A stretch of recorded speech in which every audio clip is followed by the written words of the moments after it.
Hey everybody, I have a video here for you today, and this is a pretty important one, and one that I am going to enjoy making, just because this is lost history at its finest.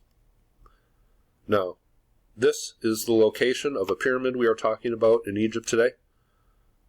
Obviously, not much to be seen on Google Earth. It's about 4 miles south of Giza, and I have stated that I believe Egyptian pharaohs just came on some original structures, built around them, tried to attach their legacy to them, and that has been the story put out, that these Egyptians were the builders of these pyramids.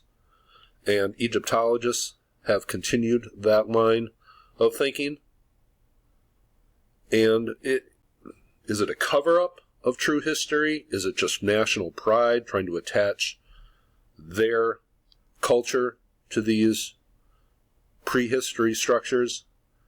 It's understandable to me, but I have never had any evidence of covering up history as far as the pyramids until today. Now, this is the site of a hugely important pyramid. Nothing here today to be seen, but I'm going to come back to this in just a second here. Here is a diagram done about 100 years ago when excavation was done on this huge shaft cut into the earth. And there is just a little bit to be found above ground. Let me just go over to a pic here. Now, 100, 200 years ago, before the sands of time and the government of Egypt covered this place up, this is what it looked like. And words to describe this are very unique. Parallelogram is one word used to describe this place. And this is what it looked like when it was still visible above sand. It looks unlike any real true pyramid, I guess you could say. Is this an original structure? Is this what they look like originally? Those are great questions to be asked. And in 1837, things were written about this, and it said that this pyramid, the structure, had been carried away to the town about a mile away for building purposes in that town about 200 years ago. He said this pyramid was carted away, and this is all that's left. But the flooring of this is made of massive pink granite blocks, 15 feet long, 8 feet high, weighing, I can only guesstimate how individually each of these weighs maybe as much as 100 tons. Can somebody who's an expert on granite blocks, 15 feet, 8 feet, 4 feet high, some 5 feet high, that is the stones that makes up the flooring.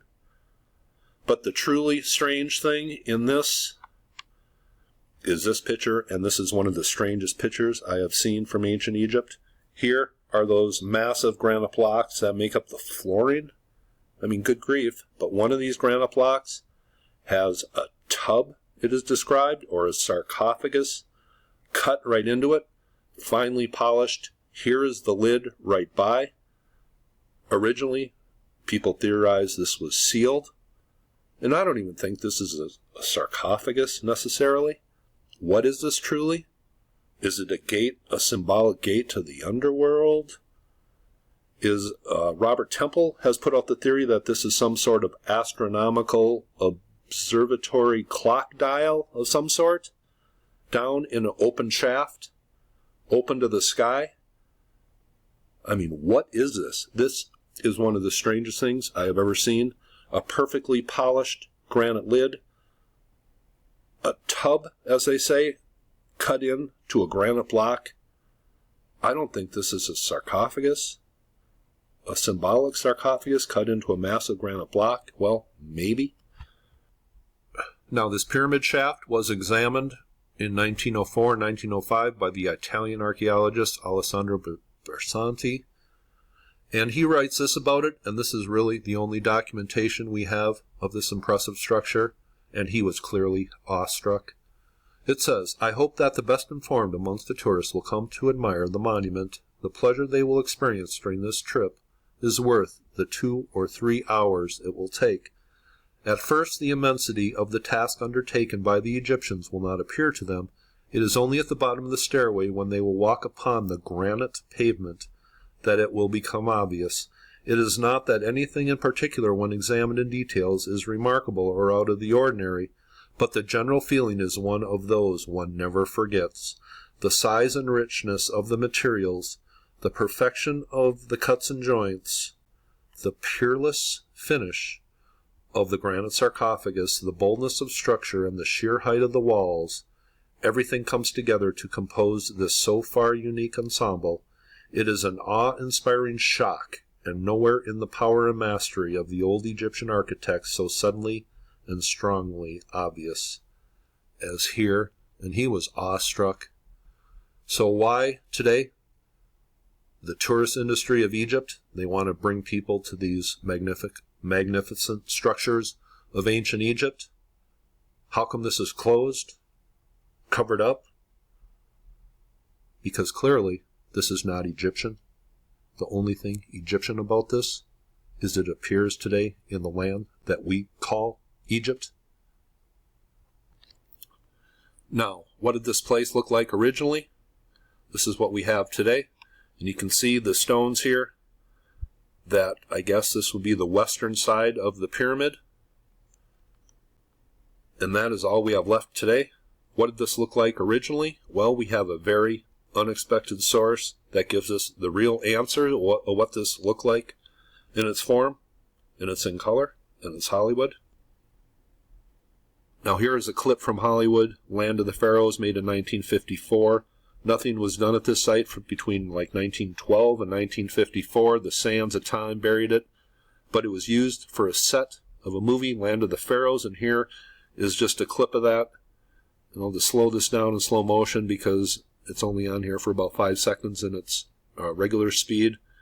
But here you can see this massive shaft cut into the earth. And this was shown in a Hollywood movie, so we do get an idea of what this looked like. And I think that is absolutely fascinating. Now, here is the name of this place. What it is called today, the unfinished northern pyramid of Zawyet El Aryan. And that is what it is called today. But the unfinished form, maybe the Egyptians, dynastic Egyptians, just didn't come along and cap this place or put their work on top of this original structure. I don't think these places were unfinished. In the views of Egyptologists, I think they were unfinished. So the word unfinished, and I'm going to be going over a few other pyramids that they call unfinished, that were clearly finished in their original form. Now, this looks just totally strange to me. It looks like something that is clearly not Egyptian. It reminds me of stuff Brian Forster shows in Peru, and he mentions the Atlantis word. And I have no problem using the Atlantis word with really, really old ruins in Egypt, just because at the Temple of Edfu, the earliest Egyptians tell us clearly that the people who started their culture came from an island that was sunk in a great devastation. That's what the earliest Egyptians tell us. Should we believe the earliest Egyptians? I think we should. But this is so strange. And people have had access to this site in at least 50 years. This is where the cover-up starts. Going back to this video clip, here you see what it looked like 60 years ago, just south of Giza. This incredible shaft cut into the earth with a flooring of massive granite stones. Well, what do we have today? Why can't people access this? Why can't research be done on this incredible structure? Well, here it is today. This is a military compound, has been for at least 50 years. There is no access to this. And you see here is the view from the movie. This is the pyramid overlooking the Nile Delta. And why can't we get at this today? Well, here is the fenced-in shaft. Here is that open shaft. This is what it looks like today. Why can't research be done? Why can't we really truly investigate this? Well, this is a trash compound, and that shaft has been turned into a giant garbage bin. That's the cover-up of the prehistory pyramid just south of Giza. Today, it's filled with trash. Egyptologists want nobody looking at this. A military compound was built on top. It was filled with trash. That's the lost history of the pyramid just south of Giza. I don't think anybody's talked about this on YouTube. I'm proud to do it. Hope that pissed you off. Y'all have a nice day.